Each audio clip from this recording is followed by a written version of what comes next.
Okay, now imagine this. You've been given 2 weeks, only 2 weeks, to make a fully playable game. No second chances, no do-overs. It's just you, your team, and your raw creativity. You're going to be spending plenty of time in front of your PC, scratching your head, figuring out what's going on with the bugs and all that kind of stuff, and learning plenty of new techniques. All that with a deadline hanging over your head that is waiting for no one. That was the challenge that we faced in the most recent Pirate Software Game Jam. And guess what? My team and I, we pulled it off. We managed to make a game in just 2 weeks. How awesome is that? And you know what? We were actually so incredibly chill about it. Today, I'll take you behind the scenes of how my team of 5 brought our idea to life. A wave-based survival game where you don't just wield a weapon, you are the weapon.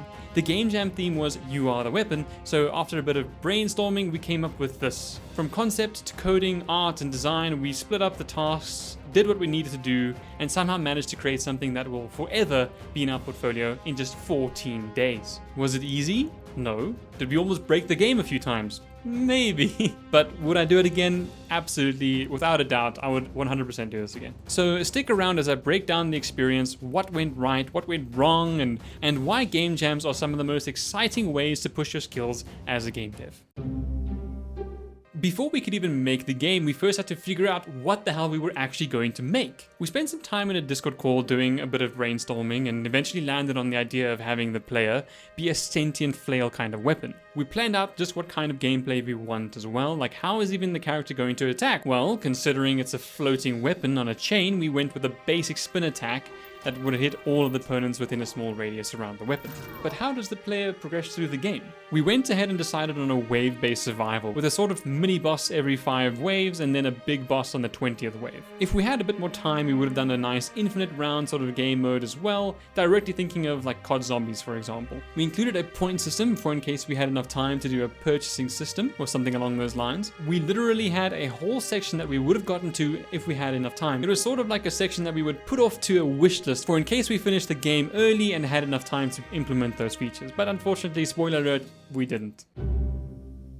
Once we knew what our direction was, we had to split up our tasks. I am so grateful that Hero Creations was part of our group and was the leader of our group, because not only was this the first time I was working on a game jam, it was also the first time I was simply working with other people on a game. Having someone who is far more experienced than I am and take charge and give direction was a blessing. He didn't necessarily want to force any specific task on anyone, so he kind of let us choose what we wanted to do. I got to do the wave spawning system, actually a bit more complex than I expected, but damn, you know what, I'm so glad I got to do this because I learned so much. At first, my script for the wave spawning system was looking pretty good for a game that would have like, you know, an infinite amount of waves, but we wanted every wave to have a fixed spawn and cap at 20. So I got some help from Nella and Hero Creations to have the script function the way they envisioned. And once I was done with that, I finally got to work on all things audio. I created an audio manager script and had it so that all of the other scripts that needed to would communicate with that script. Once the bones of those scripts were pretty much done, I then went and searched like crazy for audio clips that would best suit this game. I even had to make a few of them myself, and I even had a recording of my dog barking from a previous sound design project, and I was able to use that for the wolf barking in this game.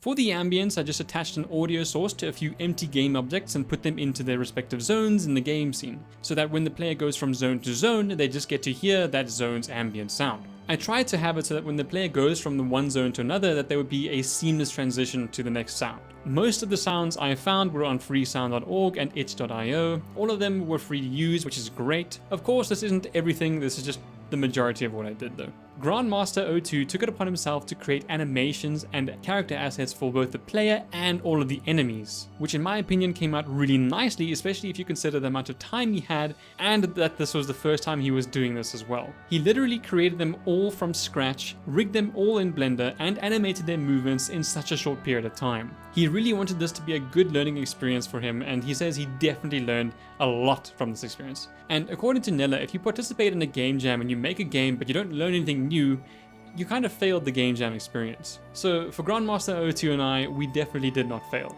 Hero Creations took on pretty much the majority of the tasks. I mean, heck, he did what? All of the documentation, the character controllers, the enemy AI, the pause menu stuff, the score system, and so much more. To be honest, he pretty much had his hands in pretty much everywhere, ensuring that anything and everything was actually going correctly. To be honest, he was genuinely a massive help, even when it came to bug fixing and just simply figuring out what the problem was every now and then. He really took this game jam head on and, in my opinion, smashed it. Vanetta went ahead and added the base for the main menu. He also created the scriptable objects with the data for the waves. This probably sounds a bit like gibberish to you, but that's okay, because just before this game jam, it did to me as well.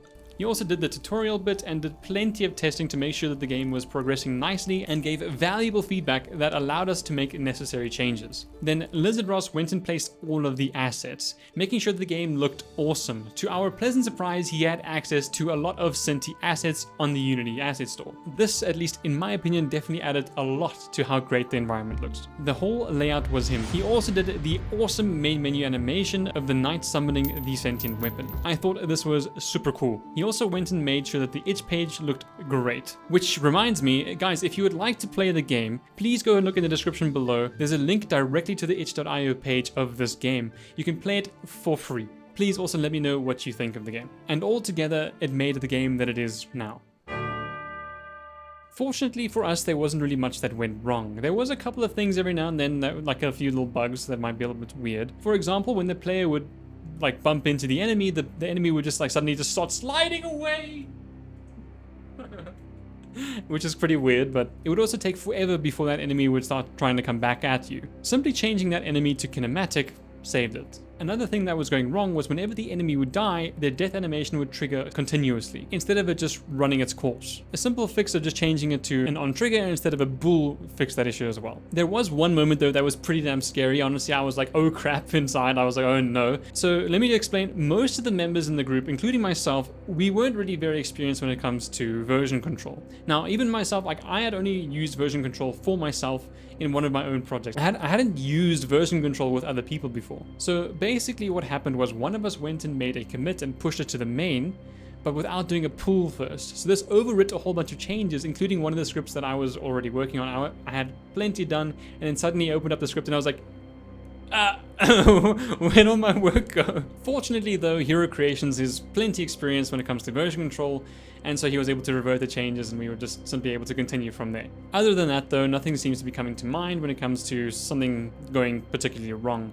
Everything seemed to be quite smooth sailing. Now of course there was the occasional bug here and there, but it wasn't really anything that was like game breaking. Now that I've actually taken part in my first ever game jam, I've learned plenty of new things. Like for example, how to properly manage version control, how to effectively use switch statements, how to use lists, how to even make enums, and even how to queue enemies. So basically what I did as well in my wave spawning system was I was able to make a system that enforced a queue. So if there were too many enemies alive at one given time, whenever another enemy had to spawn, it would then hold that one back. So it would force it to not be spawned until another enemy died. Learning that already was pretty cool to me. I also learned a bit more how audio works in Unity and how to even use an audio mixer in Unity. I must say though, I did make a few mistakes, more than just a few mistakes, I made plenty of mistakes. And of course I do kind of regret the way I handled some of the audio in this game, but to be honest, this is proof that I actually learned something, because now when I make another game in the future, I'm going to try my best to avoid those mistakes. And I'm going to do something that I figured out that I could have done better this time. Look, for me, the main takeaway was that taking part in a game jam and trying your best will undoubtedly result in you learning something new. Even if you're someone who's super experienced, maybe you'll learn something very small, but you know what? That's something that you can add to your armory. It's something that'll be at your disposal and ready to use in the future. For me personally, especially considering I'm quite a beginner still, this was huge. It was eye-opening. Now, next time when I make a game, there's already so much more that I know now than what I did before the game jam. I will 100% be taking part in more game jams in the future, and I definitely recommend that you do the same. That is, if you are someone who wants to make games or wants to work in the industry in some sort of way. To me, the game turned out pretty damn well. I'm certainly proud of it, very proud of it, and I can't wait to have it on my portfolio. And of course, it's not perfect, but that's not the point. The point is to learn something. Who am I to say how it turned out? I'm very biased in this. Please let me know down in the comments section below, how do you think it turned out? And what do you think we could have done differently? Please remember there is a link in the description below for you to go and test out the game for free on itch.io. I will 100% be making more videos like this in the future, and if you would like to see them, please go ahead and subscribe. Leave a like if you did in fact enjoy this video, and I hope you have an awesome day. Thank you so much for watching. Goodbye. Other than that though, everything else will seem other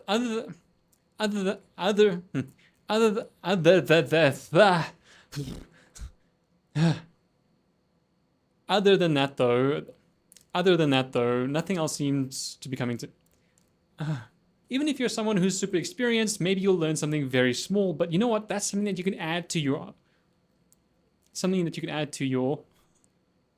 armory. That's something that you can add to your armory.